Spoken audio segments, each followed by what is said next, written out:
Şimdi devam edeceğiz. Ancak şunu da söyleyelim yeri gelmişken.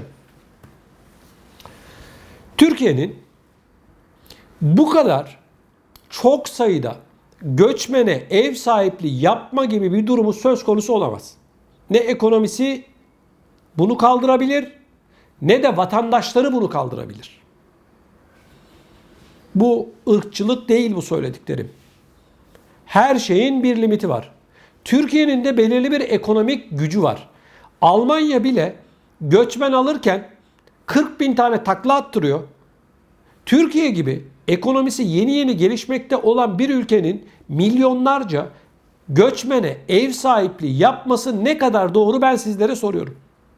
İşsizlik Türkiye'de %17'ye ulaşmışken bu kadar göçmeni Türkiye'de barındırıp iş, aş imkanı verebilmek ne kadar doğru ben yorum yapmıyorum. Yorumu size bırakıyorum. Şimdi dolandırıcılık konusundan buna geldik. Devam edeceğim ama kiminle konuşsak, nereye gitsek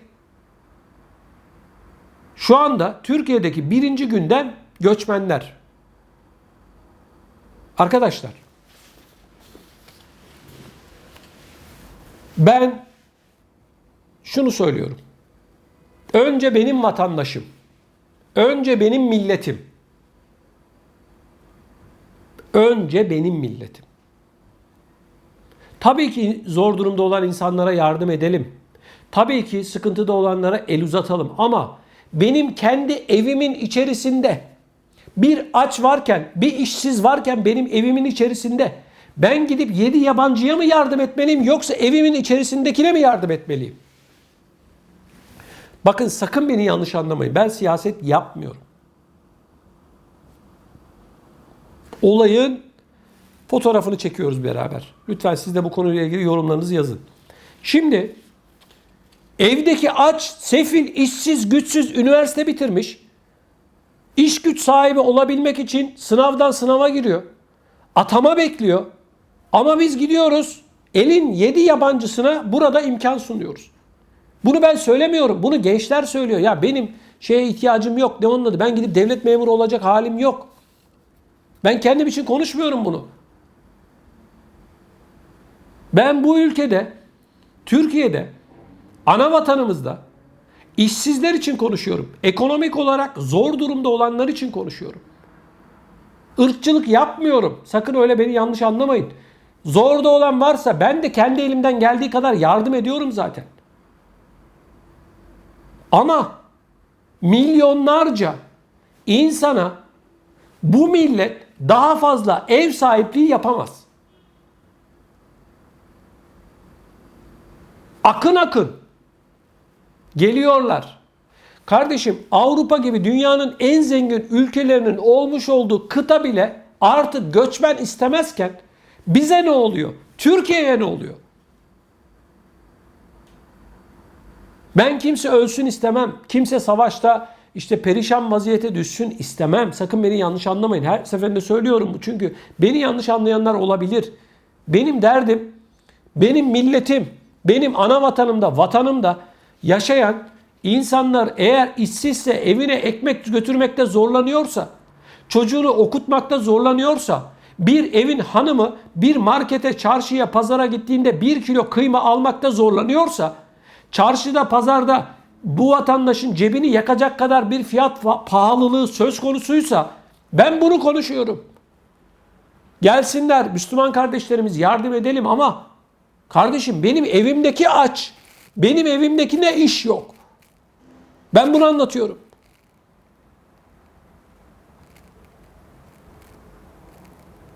Bilmiyorum yanlış mı düşünüyorum lütfen. Bu konuyla ilgili görüşlerinizi yazın. Şimdi Afgan geliyor, Pakistanlı geliyor, o geliyor, bu geliyor. Suriyeliler zaten geldiler. Onlara tamam artık onlar gitmezler bir daha. Bir şey anlatayım Suriyeli ile ilgili. Bu dolandırıcılık olayına devam edeceğim izninizle. Bakın. Bayram geldi geçti.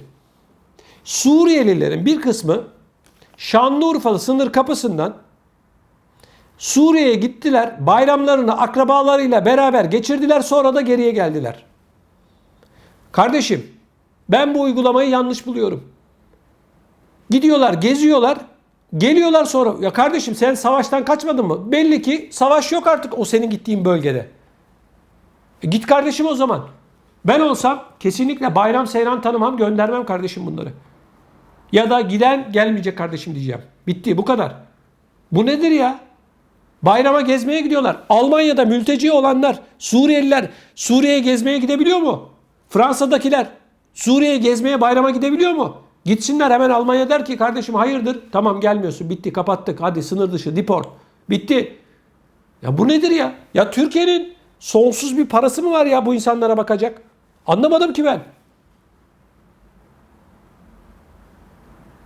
Tamam zor durumdalar. Tamam yardım ettik, ediyoruz. Bu ülkenin kaynaklarını kullanıyorlar. Okulunu kullanıyor, yolunu kullanıyor, elektriğini kullanıyor. Tamam kullansın. Tamam da kardeşim bu adam gezmeye gidiyor Suriye'ye. Belli ki bu adam artık Türkiye'de kalacak, gitmeyecek. Kardeşim gidiyorsan diyeceksin, gelmeyeceksin kardeşim. Kapatacaksın kapıyı. Kendilerine sınırdan geçişte, Şanlıurfa Suriye sınırından geçişte bir tane kağıt veriliyor. Onunla gidiyorlar, geliyorlar. Bir de onları biz Türkiye tarafına geçince otobüslere bindiriyoruz. Kaldıkları kamplar için o otobüslerle falan böyle hizmet veriyoruz. Ne çok paramız var bizim ya. Ne çok paramız var ya.